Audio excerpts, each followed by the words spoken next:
ได้สดับรับฟังกันอยู่ในเวลานี้พร้อมกันนี้ยกมือ10 นิ้วกราบถวายการต้อนรับและเจริญพรต้อนรับญาติโยมศรัทธาครูบาอาจารย์ที่ได้เข้ามาติดตามรับชมรับฟังการถ่ายทอดสดไลฟ์สดต่างหน้าจอ Facebook ไลฟ์ของสถานีมรดกธรรมวัดวังสิงห์คำของทีวีวัดฝ่ายหิน ของ104ธรรมะใครเครียดตลอดจนหน้า Facebook ไลฟ์ของพี่น้องญาติธรรมญาติโยมตีเข้ามาแล้วกดแชร์บุญแชร์เสียงธรรมสู่ญาติธรรมในกลุ่มของท่าน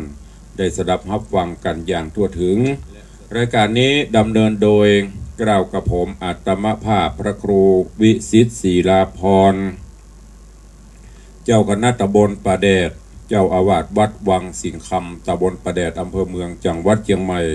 หรือนามเรียกขานญาติโยมห้องกันวัดตุลุงในวังเป็นผู้ดำเนินรายการ ก็จะได้น้อมนำเอาธรรมะเสียงธรรมแบบปืนบ้านล้านนามาเทศนาฮือพอออกไม่ออกสถานบุญได้สดับรับฟังกันประกันวันนี้ก็เป็นวันพระวันศีลวันพระวันศีลทวน3ของการเข้าพรรษาแล้วเนอะเผลอแป๊บเดียวศีลที่3แล้วกลางพรรษาเข้าพรรษา3 เดือนมีตึงมดตึงมวลกัน13ศีลนี้เป็นศีลที่3นับจากนี้ไปก็เหลือแถม10ศีลการเวลาวันเวลาล่วงเลยรวดเร็วแป๊บเดียว3ศีลแล้วก็ทุกวันพระวันศีลก่อนที่จะได้ฟังน้ำฟังธรรมก็จะได้น้อมนำญาติโยมสาธุชนทุกท่านได้เข้าเฝ้าองค์พระภูมิพระภาคเจ้าโดยการไหว้พระสวดมนต์จากนั้นก็สมาทานศีลแล้วก็จะได้ฟังน้ำฟังธรรมกันเป็นลำดับไปเนอะใครยังบัดตื่นใครยังบัดลุกก็ลุกกันได้ตื่นกันได้เนอะ6 โมงปลายแล้วบางท่านก็ไปวัดไปวาไปใส่ขันดอกไปตานขันเข้าไปใส่บาตรหยัดปกไปประพฤติวัดปฏิบัติธรรมไปชำระสะสางจิตใจให้สะอาดบางท่านบางคนก็ มีภารกิจก็ดำเนินกิจหน้าที่ของไผ่ของมันที่สำคัญก็จะไปละไปลืมน้อมนำเอาหลักศีลหลักธรรมมาใช้ในการดำเนินชีวิตประจำวันเนอะตอนนี้ไปเชิญทุกท่านกลั่นจิตกลั่นใจใส่สะอาดร่วมกันเข้าเฝ้าสมเด็จป่อองค์พระผู้มีพระภาคเจ้าโดยการไหว้พระนพธรรมพร้อมกันณโอกาสบัดนี้ อิมินาสการเนะพุทธังอภิปูชยามะอิมินาสการเนะธัมมังอภิปูชยามะอิมินาสการเนะสังฆังอภิปูชยามะอะระหังสัมมาสัมพุทโธภควาพุทธังภควันตังอภิวาเทมิ สวากขาโตภควตาธัมโมธัมมังนะมัสสามิสุปฏิปันโนภควโตสาวกสังโฆสังฆังนะมามิหันธมยังพุทธัสสะภควโตปุพพาคณมกาลังกะโรมะเสงนะโมตัสสะภะคะวะโตอะระหะโตสัมมาสัมพุทธัสสะนะโมตัสสะภะคะวะโตอะระหะโตสัมมาสัมพุทธัสสะนะโมตัสสะภะคะวะโตอะระหะโตสัมมาสัมพุทธัสสะอิติปิโสภะคะวะอะระหังสัมมาสัมพุทโธ วิชาจรณะสัมปันโนสุขโตโลกวิทูอนุตตโร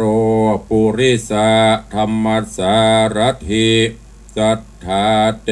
วมนุษสานังพุทโธภควาติสวากขาโตภควตาธัมโมสันทิฏฐิโกอากาลิโกเอหิปัสสิโกโอปัญญิโกปัจจตังเวทิตปโปวินยูหิติ สุปฏิปันโนภะคะวะโตสาวกสังโฆอุชุปฏิปันโนภะคะวะโตสาวกสังโฆญาญะปฏิปันโนภะคะวะโตสาวกสังโฆ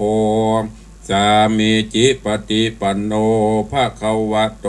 สาวกสังโฆยะทิทางจัตตาริปุริสายุคานิอัฏฐปุริสาปุคลาเอสะภะคะวะโตสาวกสังโฆอาหุนยโยปาหุนยโยทักขินยโยอัญชลีกาลนิโย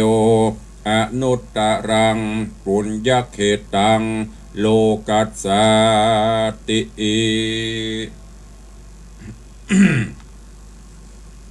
ได้นำญาติโยมศรัทธาเข้าเฝ้าองค์พระผู้มีพระภาคเจ้าแล้วต่อนนี้ไปตั้งจิตตั้งใจสมาทานฮับศีลเนอนะโมตัสสะภะคะวะโตอะระหะโตสัมมาสัมพุทธัสสะนะโมตัสสะภะคะวะโตอะระหะโต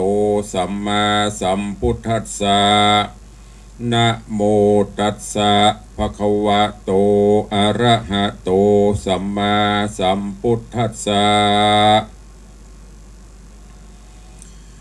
พุทธังสรณังกัจฉามิธัมมังสรณังคัจฉามิสังฆังสรณังกัจฉามิตุติยัมปิพุทธังสรณังคัจฉามิ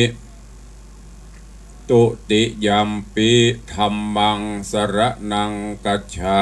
มิตุติยัมปิสังฆังสรณังกัจฉามิ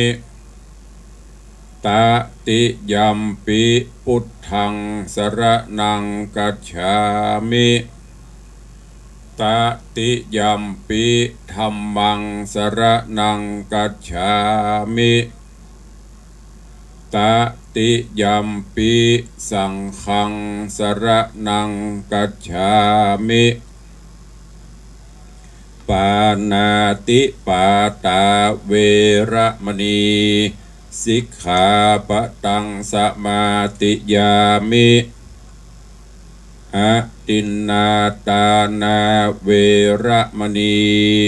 สิกขาปะตังสมาติยามิกาเมสุมิจฉาจาราเวระมณีสิกขาปะตังสมาติยามิมุสาวาตาเวระมณีสิกขาปะตังสมาติยามิสุราเมรยะมัจจปมาทัฏฐานาเวระมณีสิกขาปะตังสมาติยามิอิมานิปัญจสิกขาปตานิสีเลนะสุขติงยันติสีเลนะโภคะสัมปทาสีเลนะนิโพติงยันติตัสสมาสีลังวิโสทะเย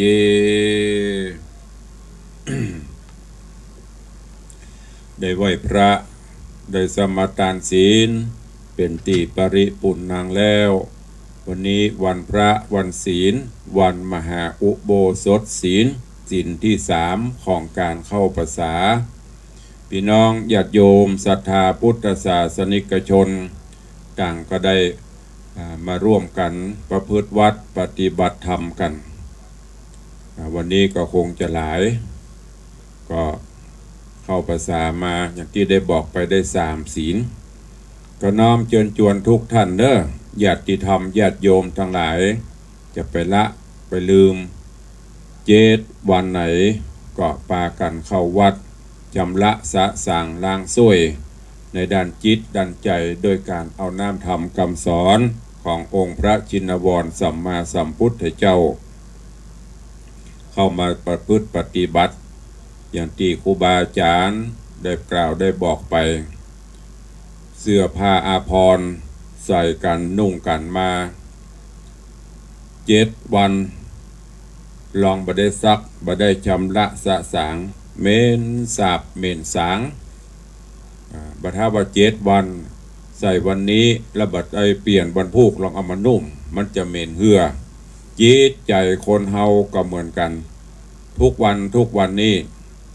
ญาติโยมทั้งหลายลองวิเคราะห์ลองสังเกตพอบัดถ้าไปพอใจคนอื่นบัดถ้าไปพอเรื่องของคนอื่นสังเกตพอจิตพอใจดูตัวเก่าของเฮาวันหนึ่งอารมณ์ต่างๆที่มันเข้ามากระทบในจิตใจจะมีตึงให้มีตึงดีมีตึงชอบใจมีตึงไม่ชอบใจถ้าชอบใจก็ดีใจถ้าไม่ชอบใจก็จะเป็นที่ละจมที่เดือด จิตใจคุณคล่องหมองมัวไปเพราะนั้น7 วันเฮาก็มาชำระล้างจิตใจเฮาให้สะอาดจะไปทำกันเป็นประเพณีบอกว่าที่ไหนวัดไหนในล้านนางนี่ลองสังเกตพอส่วนมากเฮาเอาเป็นประเพณีคำว่าเป็นประเพณีจะได้เข้าภาษานี่โอ้กูวัดกูวาวิหารหลวงก็ตึงปอใส่ปอบรรจุโล้นลงไปเพียสลงศาลาปุ่นพอมาแหมศีลหายไปเป็นเกิงปุ่นศีลนี้แหมจะหายไปจะได้บ่ฮู้หายไปอันนี้พอเฮาว่ามาวัดตามประเพณีถ้าเฮามาด้วยจิตด้วยใจเฮาคนที่เปิ้นประพฤติปฏิบัติจิตใจเปิ้นจะฮู้ทุกวันพระทุกวันศีลเฮาจะหันว่าปะอุ้ยแม่ม่อนเฮาเมื่อก่อนนั่นเปิ้นจะโจทย์ไว้นับไว้เป็นวัน7 วันไหนเปิ้นก็จะเก็บดอกเก็บดวงมาวัดมาวาของเฮาเจ้าข้าทั้งหลายประเดี๋ยวนี้มากันแต่วันเข้าเหรอวันเดือน12เปงเหรอวันออกพรรษาเหรอนอกนั้นหายแซบ13 ศีลมาเหรอ3 ศีลหายไปเหรอ10 ศีลญาติโยมทั้งหลายลองวิเคราะห์คืดผลเนอะถ้าไปขายครัวนี่มันปุ๊ดตื่นตั้งแต่หัวคันไดไปพุ่นล่ะถ้า13 ศีลหายไปสัก3 ศีลถือว่าเฮายังได้กำไรอยู่ฉะนั้นฝากไว้เชิญชวนญาติโยมแถมอันหนึ่งที่ตุลุงได้รณรงค์ที่ครูบาอาจารย์ท่านเจ้าได้เชิญชวนอยู่ตลอดก็คือทุกวันพระทุกวันศีลนุ่งขาวห่มขาวเข้าวัดเข้าวานี่อย่างถือต้องนุ่งขาวห่มขาวเพื่อความเป็นระเบียบเรียบร้อยเอาลองสังเกตพอเวลาเราไปร่วมกิจกรรมอย่างฟังเทศน์ธรรมะสัญจรตามตำบลตามวัดตามวาเนี่ยเพื่อพร้อมใจกันโลก200-300 กา400-500 กาปัน2 ปันกันนุ่งขาวหมดอีป่อยแม่ลองรับตานึกพอโอ้ขับเพื่อพอเหมือนเห็นเขาตอกพอแล้วมันจื่นตาจื่นใจถ้าอันดำลายขาวแดงพอแล้วมันเป็นแกงแคแม้แต่ครูบาอาจารย์พระเจ้าพระสงฆ์เขาก็เหมือนกันลองสังเกตพอเวลาไปงานสมมติไปงานพระราชพิธีเปิ้นเฮือใส่สีราชนิยมเหมือนกันหมดไผมันถ้าไปเซาะหาตู้เจ้าไผมันตึ้มปะ พอประเดก็เหมือนกันหมดแต่ถ้ามันเป็นแกงแค่ลาดนิยมผ่องกลักดำผ่องกลักแดงผ่องเหลืองผ่องเนี่ยขาวแซมเหลืองผ่องเนี่ยมันพอแล้วมันงามตาอันนี้ก็สอดถึงความเป็นระเบียบเรียบร้อยตัวก็เชิญชวนทุกท่านเนอะทุกวันพระทุกวันศีลถ้าเป็นไปได้ก็ร่วมแรงร่วมใจใครจะว่าจะได้จ้างไผ่เตอะ เขาจะว่าซาลาเปาเขาจะว่าแกงแค่ก็จ้างเขาเถอะใจเฮาจิตใจของเฮาตัวของเฮาเป็นบริสุทธิ์พุทธพ่องก็เป็นอันดีละเพิ่นว่าดีจังว่าดีจังเตอะว่าเซอะจังเขาขาแนมใจเฮาศีลธรรมเที่ยงมั่นไม่มีใครรู้ไม่มีใครเห็นเท่าตัวของเราหูตัวออกบอกตัวได้ใจตัวเป็นอย่างเพิ่นว่านะเฮาทำดีเฮาก็ได้ดีเฮาทำบดีก็เรื่องบดี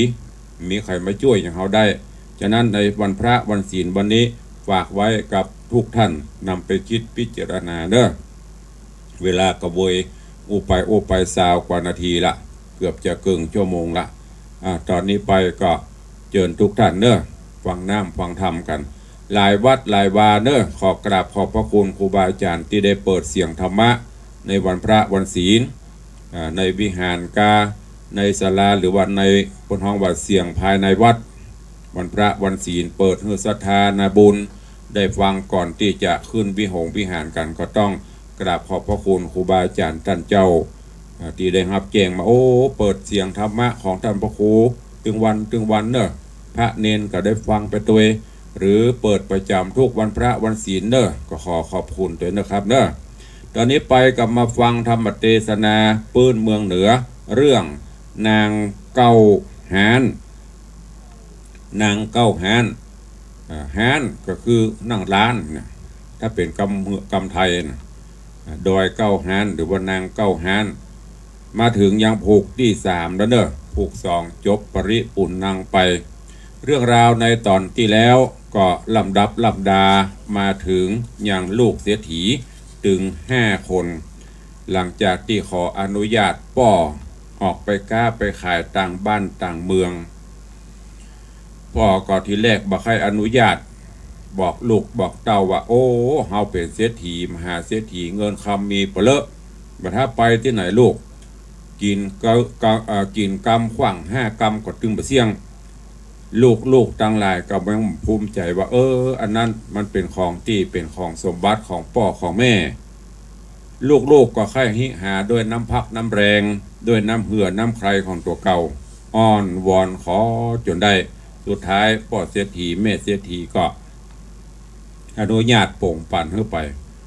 ลูกเศรษฐีดึง5 คนก็ปากันดันโดนไปค้าไปขายต่างบ้านต่างเมืองจนกระทั่งมีวันหนึ่งเข้าไปในกำลังไปพักจอดในป่างในอย่างปรากฏว่ามีลมมีอย่างมาดึงงัวควายสะดุ้ง งัวต่างสะดุ้งปากันหนีไปหมดลูกเศรษฐีถึง5 คนก็สะดุ้งตกใจปากันไปเสาะหางัวเสาะหาควายจนสุดท้ายลูกน้องล่าคือโชติกุมารโพธิสัตว์เจ้าได้ ไล่งัวไล่ควายไปเจอใส่ยักษ์ไปเจอใส่ยักษ์ก็แถลงเป็น กวางเงินกวางคำมูนี่โพธิสัตว์เจ้าก็ติดตามเสาะไล่ไปสุดท้ายยักษ์ก็แถลงเป็นยักษ์คือหูคือหันกำนี้ใหญ่ๆปัดปีปัดน้องปัดป่อปัดแม่โดนยักษ์แถลงจุเอาไปปุ่นถึง4 คนพี่น้องที่เหลือก็ซ้อหาแต่หาที่ไหนกำปะก็เลยจำเป็นต้องย้อนลอยถอยปีกบ้านพอปีกบ้านพ่อเสียทีหันลำไรแต่ไก่มาดีใจลูกปีกมาละพอไปพอมามาอย่างเมียมา4 คนแล้วน้องไปไหนต่างก็ถามหากันถามลูกถึง4 คนว่าเป็นจะได้น้องไปที่ไหนเป็นจะได้พ่องลูกหมู่ถึง4 คนนั้นก็ได้อธิบายขยายความคือป่อคือแม่ได้หูว่าเรื่องราวมันเปลี่ยนไปจะได้มาจะได้วันนี้ก็มาฟังกันต่อเนอะว่าเรื่องราวของนางเก้าหานจะเป็นจะได้เจิญ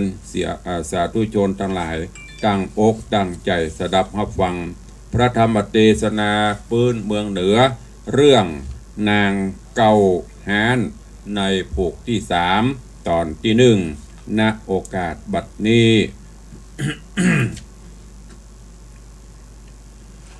พ นะโมตัสสะภะคะวะโตอะระหะโตสัมมาสัมพุทธัสสะ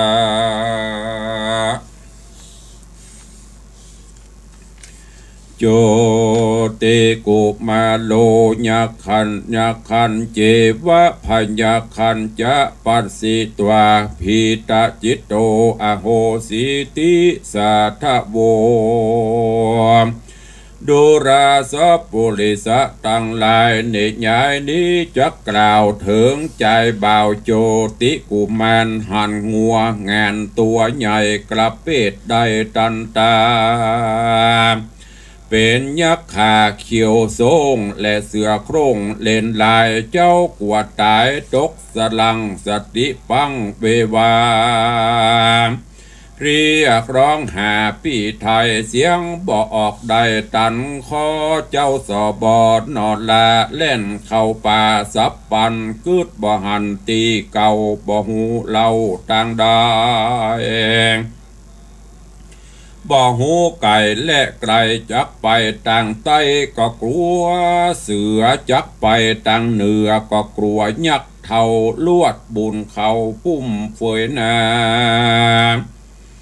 เอาใบไม้มาปกไว้นั่งอยู่ใต้เครือวันหัวใจตันตีบไม่เป็นดังไข่สันตั้งคิงเอาหลังปิ้งต้นไม้ปอสันไว้ถึงปลายกลัวเสือลายกันกาบกลัวยักษ์บาปเอากินเจ้าหมอบกับดินคูดคูอดดักอยู่คนเดียวเจ้าตาเขียวกึดใดย่อมือใส่เกษาน้อมไว้หากุลพ่อแม่ว่าขาดแด่พ่อแม่สององค์ลูกลงโดงป่าไม้บ่หูดได้และเหนือมีแต่เสือและยักษ์เท่าที่ป่าเศร้าดงดำมันอาธรรมกระยาบจักมากาบลูกเป็นอาหารกำโบราณสอนไว้ว่ากุลแม่ใหญ่หนักหนาเพียบพระสุธาแผ่นกวางกุลป้ออ่างอากาศบายโบนกุลปีนั้นใส่เต่าดอยใหญ่ยุคันทอนกุลคู่สอน10 ประสาทหากวังอาจเต้าโกงกาบัดนี้นาลูกเต่าตุกโศกเศร้าอยู่กลางโดงขอกุลองค์พ่อแม่มาปกแผ่ตนใจอย่าหือเสือเล่นลายเข้ามาไกลอย่าหือยับใหญ่มหาภัยนาอย่าถูกขอฮือลูกสวัสดีแด่เตอะโสปันนายักโขพยักขังอนุพันธิตวาส่วนยักษ์เท่าปุ่มใหญ่แล่นตัวไล่เสือลายกันเสือหายเข้าป่ามันก็ไว้นาขึ้นหลังปอกมายังที่เก่าเสาะหาเล่าไปมามันโกธาเดือดหาวว่ากูนี่ง่าวนักหนาอาหารมาเถิงปากป้อยบ่ลากไปกินมันยกตีนตั้งต้นไม้ปอดล้มควายเปปังล้มออกดังฟืดฟาดกัดเขี้ยวงาดปุ่นกลัวโจกเจ้าโจกเก่าหัวตัวเก่าวิดเต็นเหล่าทะโทมมันซะดมตามป่าว่าใจน้อยกว่าต่างได้ดมกินไปจะใจเถิงตีเจ้านอดไทยนอนแฝงตามันแดงวาบยื่นดังสาไปมาส่วนดอพุทธาแก่นไทยหันยักษ์ใหญ่ตัวมา หัวใจดาจะขาดมรณาตเมื่อมอนจริงย่อก่อนน้อมไว้ซึ่งพ่อแม่ไทยองค์คำว่าจูงมางำห่มตุ้มอย่าหือยักอุ้มเอาไปขอเป็นไฟไม่เอาหือยักเท่าผีพรายได้หนีหายไว้นาปอกเข้าป่าดงดานขอเป็นประการกำแปงเกี่ยวเวทไว้แล้วจุติสามอย่าเฮือยักขาบาปเศร้าหันลูกเต่าใจรามแดดเตอะยักปุ่มลามต้องใหญ่เสาะไส้ควายนำนายืนดังมายืนดังดมหาสูตรศาสตร์กรรมไม่ฟาดเครือวันเสียงดังนันจุกรรมยกตินยำตัวไปมันส่งสายหลายหลากว่ากลิ่นมันหากยังมีตัวมันนี้ลีซ่อนอยู่ที่บอนหนใดแม่นมีในตัดนี้กลิ่นไม่นีต่อดังยักตาปังบาปเศร้าบ่หันนอพระเจ้าที่ต่างได้มันบ่เสียงสงสัยเสาะที่เก่าเสาะลืมเล่าลายปูนย้อนว่ากุนพ่อกุนแม่มาปกแผ่บังเงา ยังใจเหล่าเบาน้อยเหือกราดกร้อยเบนภัยยักตาใส่ปูเท่าจริงบาหันเจ้าที่ต่างได้การอาทิตย์ใสส่องแจงตัวตุกแห่งดงนายักปาลาบาปหายลวดยกย้ายหนีไปก็มีหันและนามกาสะเมงขัดเนในคณะถัดนั้นเจ้าเจียงจันโจติกุมารการยักผ่านเพศกลานี้เข้าป่าดงตันเจ้าก็พันลูกใดรีบสะใสเตียวหนเข้าภัยสนบอดจ้าเอาตั้งนาเป็นไปกลัวยักษ์ตาใสบับกราจักปอกนาขึ้นมาก็เมงหันและนาโจติกุมารบุญใหญ่เจ้าเดินไปในป่าลัดซื่อนาปันไม้ข้ามเนินสายปากวางข้ามแดนจ้างราชสีข้ามนาตีเถื่อนทองเข้าสู่ห้องดงไพรเจ้าก็ปะสู่อาสาโลอยู่กลางห้องโด่งตันกลางหิมะวันปากวางเป็นที่สร้างปาระมี แห่งเจ้าลานสีตนวิเศษจบแจงเปตตั้งมวลมีวัดแงมบ่อเศร้าเจ้าจริงเข้าไปหา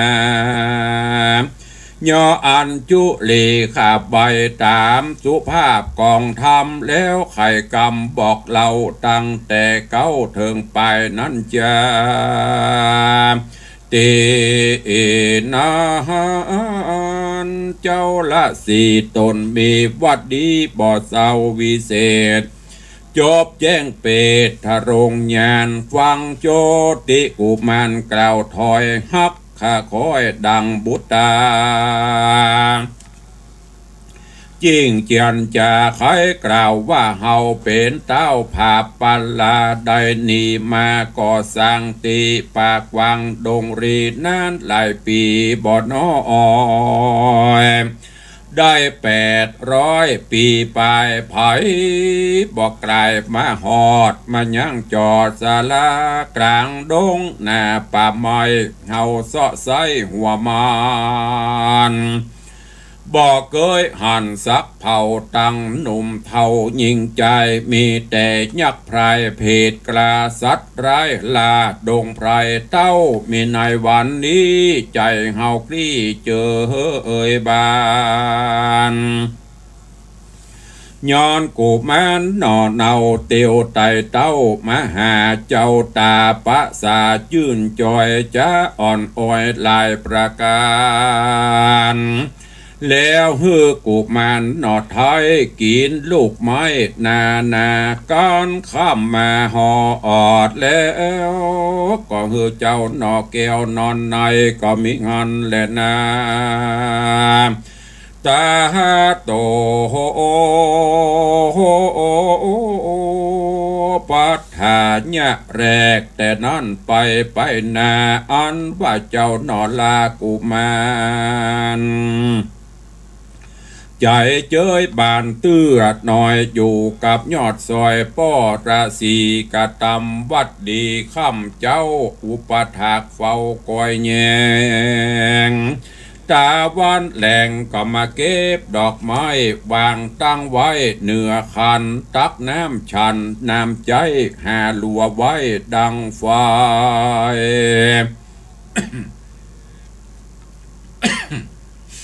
เถิงนาบันในพวกเจ้าลูกก่อนเจ้าละสีดาน้ำดีไว้ทาตั้งพาเจตนาและสมัยสีฟันเป็นนิรันดร์จะใจบ่เหอเจ้าที่ไว้เครื่องใจเจ้าสินใสตนวิเศษจบแจงเปตตั้งสามหันใจลามหนุ่มเดาตู้ข้ามเจ้ารุมรายินขุนนาลำหมอกยิงสอนบอกกะทา กับตั้งยาวิเศษเฮอเจ้าน้อยเนตรบุญมีสิบปกุลดีไหลแลละสีแพทถวายปานเจ้าก็ผ่านเฮียนใดจำจือใบจูประการกือมนคานวิเศษเมื่อเตียวเขตดงนาสัตว์นาน้อยใหญ่บ่มาไกลราวีมนไกรจินสีกระเปดมนเป้ยักเพศกุมพานมนบางฝันเสกใหญ่มนเตียวไตกงกามนเป่าดอยผาป่าไม้หือลมควายเปปางมนเป่ายังสัตหายหือบ้างง่ายเอากำเจ้าขุนทำหนอดไทยเฮียนชื่อได้เรียนชื่อได้จุอันก็มิหันแลนะ โสปิกุมาโร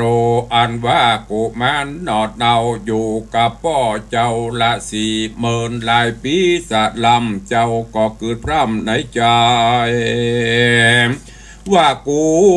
มาไกลต่างห้องโต๊ะเต้ต้องดงดานเหิงเมินนานนักแก่ปอดและแม่อยู่ต่างหลังตายกะว่ายังบ่หูกูใครบอกสู่เพียงใจหนตั้งไปบ่แจงบ่หูแห่งตั้งเตียวกลางดงเขียวป่าไม้จักปอกใดต่างดาการกึดใจดังนี้แล้วก็ไปหาเจ้าแก้วฤาษียออันจุลีใส่เกลาไข่บอกเล่าความนายว่าข้าแด่ป้อสินสายตีไว้ข้ามออ่อนไทยข้านิ่งหายังปิตามาอันดาพ่อแม่อันอยู่แก่เบียงใจโหนตั้งไปบ่แจงขอเจ้าแสงไข่จามบอกมักกาต่างไตเฮือขาน้อยม่อนไทยไปดีเดดเตอตังสุตัว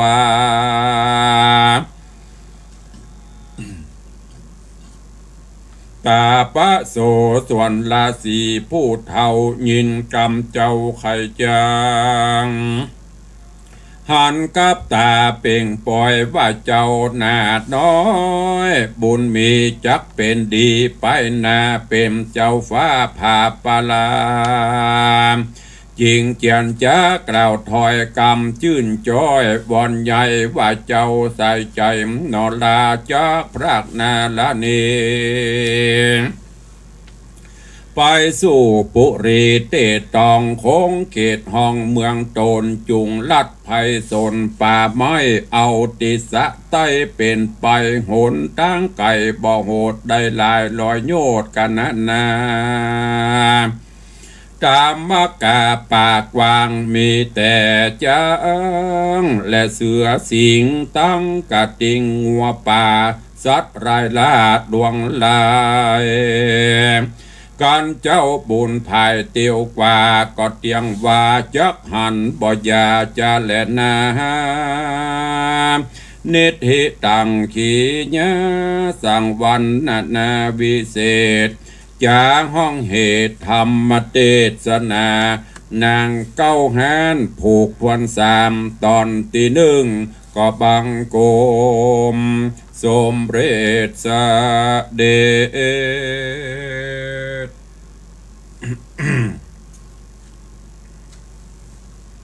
ธรรมเทศนาเรื่องนางเก้าหานผูกที่สามตอนที่หนึ่งก็ขอป่งวางไว้เต่าอีก็เนาะติดตามรับฟังกันไปกูเจ้าถึงวันเนอะตอนนี้เรื่องราวของนางเก้าหานก็มาถึงตอนที่โพธิสัตว์เจ้าลูกพ่อเศรษฐีคือโชติกุมารหลังจากที่ได้ปัดหลงกับปี่ตั้ง5 คนตอนนี้ปี่ถึง5 คนกับปิกไปบ้านไปจองหมดละพ่อเศรษฐีแม่เศรษฐีก็มาโอ้เป็นทุกขเวทนาขึ้นหอดขึ้นเติงหาลูกล่าเพิ่นก็ไปดูหมอคือโหนหมอโหนลามัดปลายตักหมอโหนลาก็บอกว่าโอ้บ่ตายเตื้อยังอยู่หลงในเขาในป่าอยู่โอกาสหน้าจะได้ปิกมาแล้วก็จะได้ดิบได้ดีไปหน้าได้ยินอย่างอีพ่อแม่ถึง2ก็ดีใจย้อนกล่าวถึงโชติกุมารหลังจากที่ถูกนางยักษ์ได้แถลงเป็ดเป็นงัวจุหลอกล่อไปในขณะนั้นก็มีเสือแหมตัวหนึ่งก็มาฮิตจะตะคุบกินยักษ์หันเสือมายักษ์กับไปเมาไปไล่ยับเสียโพธิสัตว์เจ้าโชติกุมารได้โอกาสกันฝังหล่นลบเข้าไปอยู่ในคุ้มไม้พอยักษ์ไปไล่เสือไปป้นละก็มาคืดแต่กูนี่ก็อย่ามาเงาใบเงา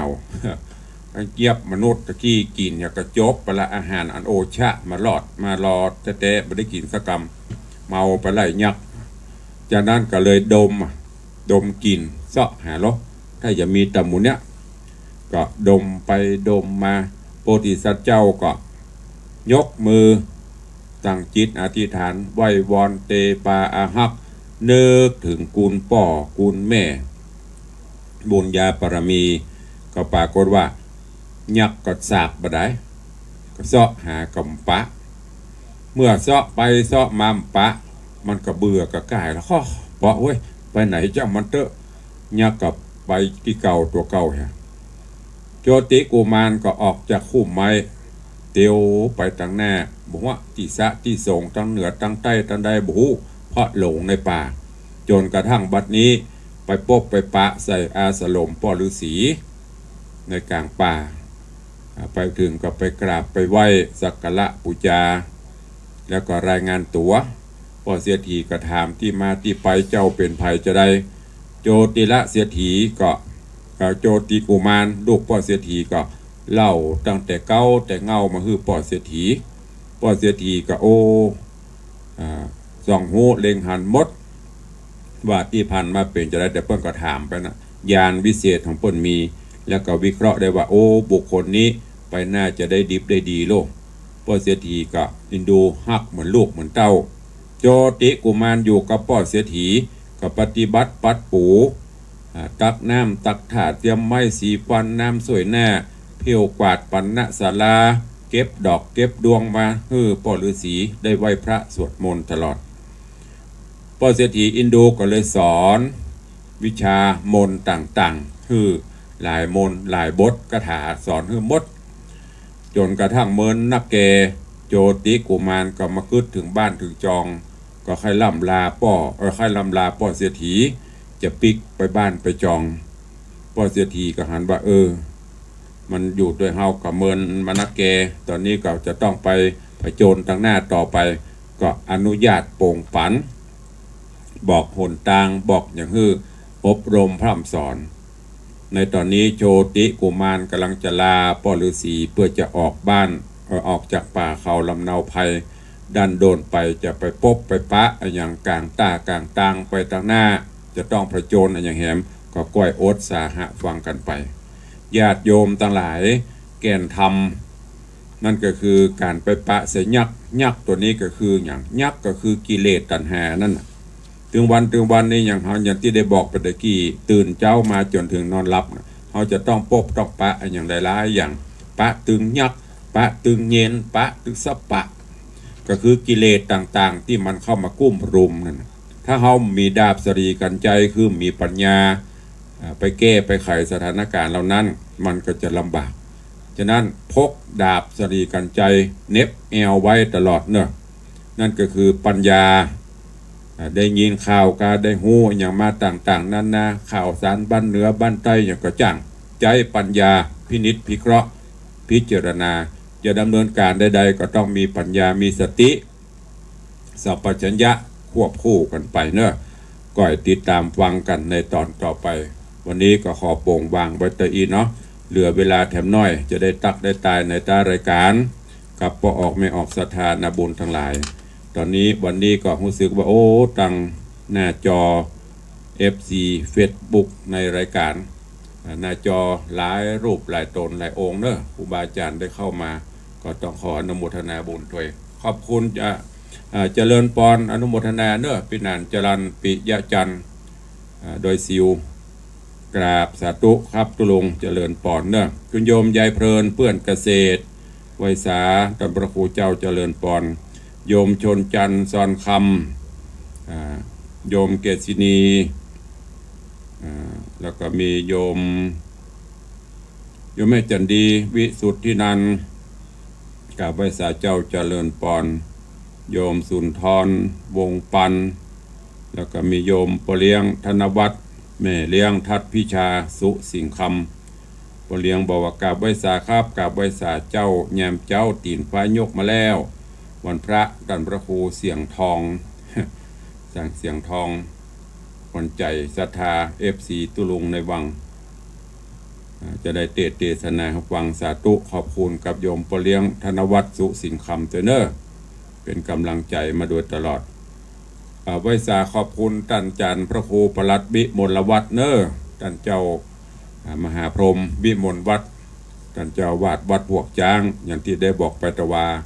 ไปว่างก็ไปแอวไปไหวไปสาได้เนอะ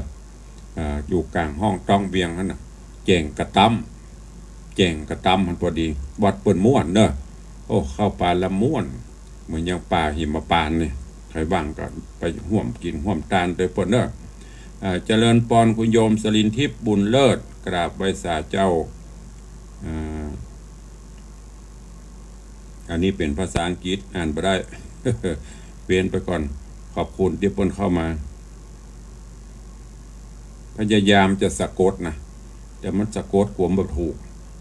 วัดตะไคร้ท่านเจ้าตุปีนักพัฒนาก็เข้ามาชมอยู่วันนี้สาธุเนอร์กราบอนุโมทนาตุปีไกรสอนวัดตะไคร้อันนี้ก็พระหนุ่มพระน้อยลูกศิษย์ลูกหาตุลุงนี่แหละนักพัฒนาตะวาหันเปิ้นกำลังอย่างก็ติดต่อซื้อบ้านไปแปลงหลองเข้าเป็นหลองเข้าแฝดถ้ามันนักลงไปก็มาได้วังไปพองเนอสาธุตัววัดตะไคร้แม่ริมเจริญปอนโยมสังวานจันเกณฑ์กราบไวสาเจ้าเจริญปอนพี่เหมย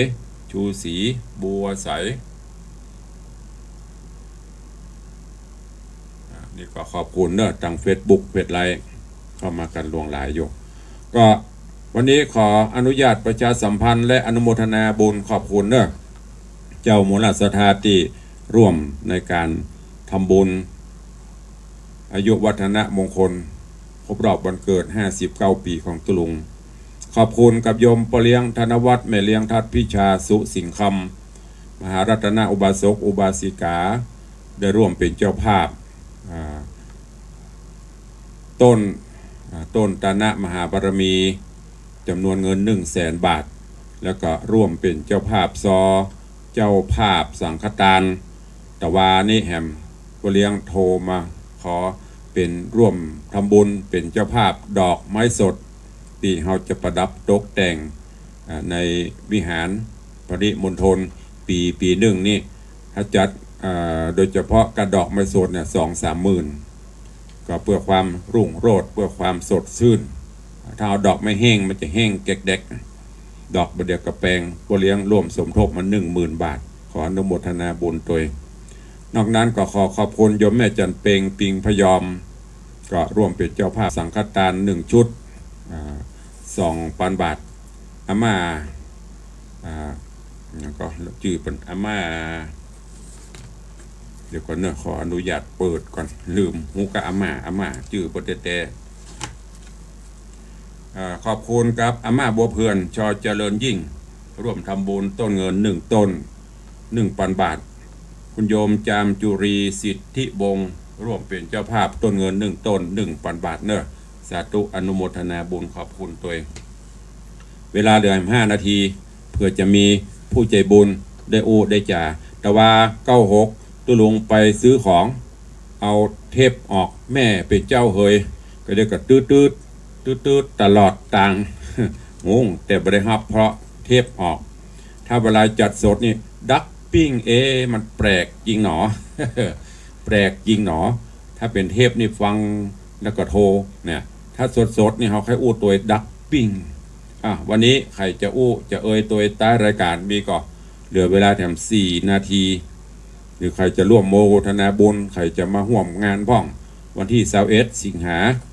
ที่วัดวังสิงคำเนอะครบรอบอายุวัฒนะมงคลตุลุง59ไม่ใช่ถ้าจะอยู่ไปห่างก่อน100 ซาวไม่ใช่อยู่95 ปีนะ เดือนนี้ก็เราได้59จะครบถ้วนกระบวนการในวันที่21 สิงหาเจริญปอนโยมปเลี้ยงธนวัฒน์มาจากอุบาสกเจ้าตัวเนื้อเราตัวเนื้อไว้สาต่อสดายปีนะปีนะบุญตัวแต่ลูกยังขับเป้าไปเนื้อร่วมทำงานมาบัวนะ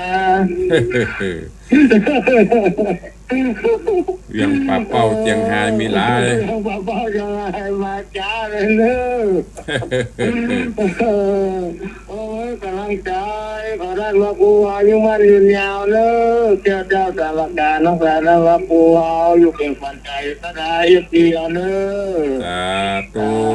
อนุโมทนาไว้สาบุญรักษาปเลี้ยงเหมือนกันเนอะสาธุสุจาดาถ้ามีบนวิหารแล้วบุให้มีบนวิหารนะครับสาธุปเลี้ยงเนอะเจริญปอนขอบคุณกโยมปเลี้ยงธนวัฒน์สุสิงคำปเลี้ยงเป็นกำลังใจถึงโทรมาคือกำลังใจตลอดจนอุปถัมภ์บำรุงข้าวน้ำโภชนะอาหารปัจจัยทายทานขอบุญกินบุญทานปกห่มเนอะอยู่ดีมีสุข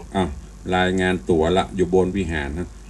ว่านมัสการอยู่บนวิหารฟังยูทูบเป็นกำลังใจยามเจ้าเด้อเดี๋ยวได้เจอกันบนวิหารนะเจ้านมัสการค่ะสวัสดีค่ะสาธุแม่เลี้ยงมาวัดพอเลี้ยงก็ไปปฏิบัติกิจของเปิ้นใครจะตัวเหลือเวลา2 นาทีสุดท้ายมีก่อในช่วงนี้วันนี้เปิดตึงเสียงต่ำสายเปิดตึงอันนี้ใครจะจะตัวเข้ามาเนอะมีไม่ถ้าไม่มีก็จะได้ล่ำได้ลากันละเหลือเวลาแถม2 นาที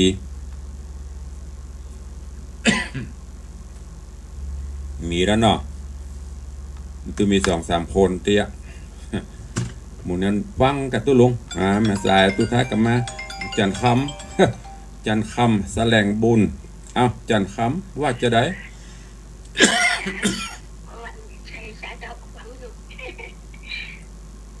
เตี้ย พยาจับ จบข่าวเนาะ จับข่าว จันคำแสงบุญไว้ชาเจ้าฟังอยู่ในเจ้าจันคำกำลังได้8 ขวบ อ่ะพอแล้วเนาะ3 สายพระพุทธพระธรรมพระสงฆ์นอกนั้นจมพิ้ว